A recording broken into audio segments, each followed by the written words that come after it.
So as we've been reporting then, in the main news bulletin, the row between China and Japan over the disputed islands heating up, and there's been an instant impact on the business side. Catherine's here to tell us more about it.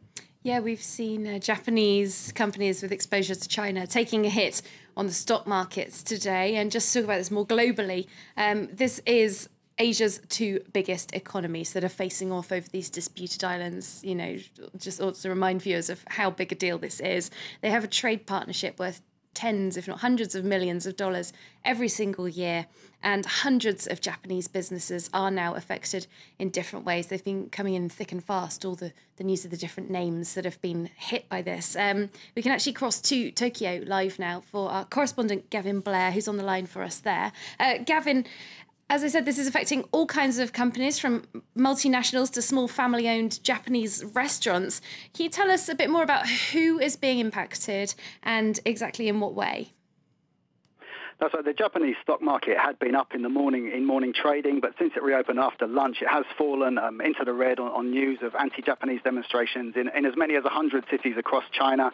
And those companies with large operations in China, such as Honda, are being hit hardest. Honda has now temporarily shuttered its factories in China, along with Panasonic, Mazda, Toyota, and numerous smaller businesses, you were saying. And bilateral trade between China and Japan is now actually $340 billion annually. And with a slowdown in Europe showing few signs of ending, that this is potentially very damaging to both China and Japan, the second and third largest economies in the world. Business leaders on both sides will certainly be hoping that this situation will improve quickly, but with tensions running so high, it doesn't appear there is an end to this on the immediate horizon. This isn't a massive amount of money, isn't it, Gavin? I mean, considering how much trade there is between China and Japan and how much it's worth, as you were saying, what's the reaction been there within Japan? Japanese people's reactions are, some are hoping it's going to blow over quickly. Some are generally concerned it could blow over. The Japanese government it could blow into something more serious. The Japanese government is being very cautious in its pronouncements on the issue, restricting itself really to calls for the Chinese government to protect Japanese businesses and their employees in China. This is likely to inflame passions amongst nationalists in Japan, who see this as their government once again running scared of China. However, on this of all days, it's the anniversary of Japan's invasion of Manchuria in 1931. Caution will certainly be the order of the day. And the cause of these current tensions, which is the Japanese government's purchase of the disputed islands, was probably actually an attempt to avoid a worse scenario of Tokyo's nationalist governor buying them. That would have almost certainly angered China even more. He has made numerous anti-Chinese remarks in the past. However, in the current climate, it's unlikely that anyone, certainly on the Chinese side, is going to give them any credit for their actions there. All right, Gavin Blair, correspondent there in Tokyo. Thanks very much. All the heat from this being felt in the Asian markets now as well, isn't it? Yes, as Gavin said, particularly on the Nikkei in Tokyo, where we've seen several Japanese companies taking knocks over that halt to their production and the various effects there. We can see negative territory across the board there in Asia, but these are also being impacted very much by how Wall Street closed up on Monday. We can take a look at those figures from the US. Nothing very sinister happening, but there's some profit taking going on. We saw some very big gains last week. If we've got time, I'll just mention Apple. Their share price has risen to a record $700 per share, almost, just under. Still too much for me to even afford one share, I have to say.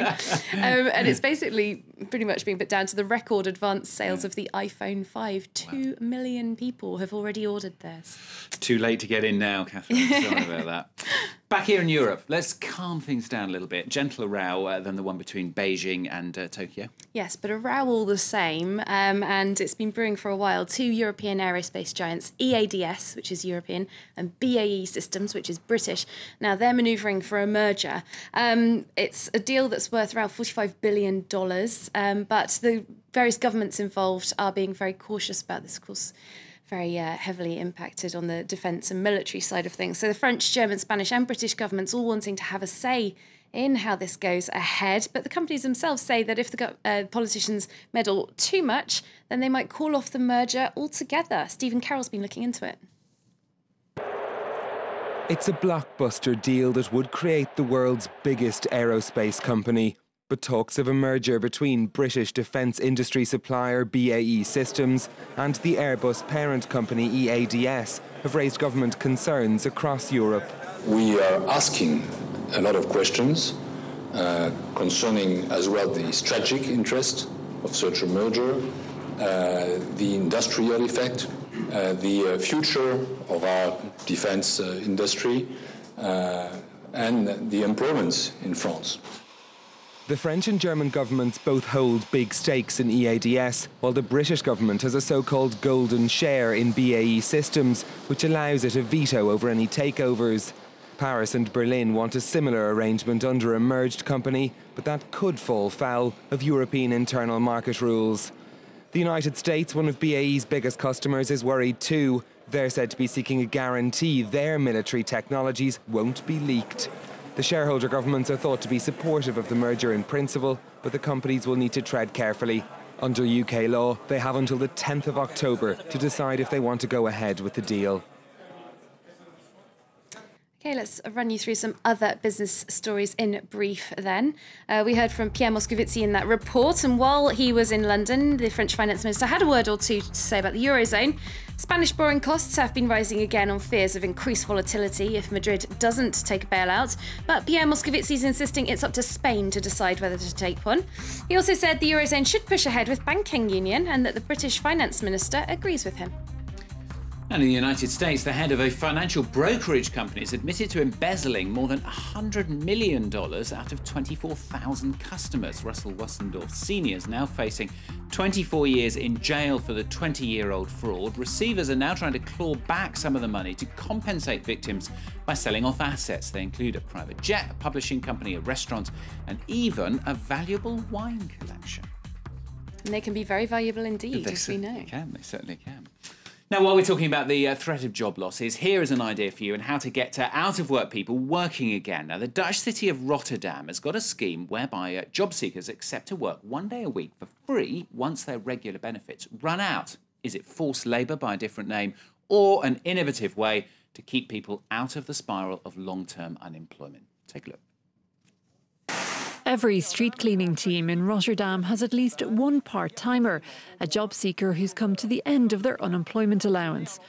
Like many others in the same situation, Barkani Mimoun works 1 day a week without pay. At first, I didn't like the idea because I was already looking for work myself. But when they said I would lose my unemployment benefit, I had no choice. Sweep the streets or lose part of your unemployment benefit. It may seem like harsh treatment, but the local authority disagrees. It's not a punishment. We're here to help them.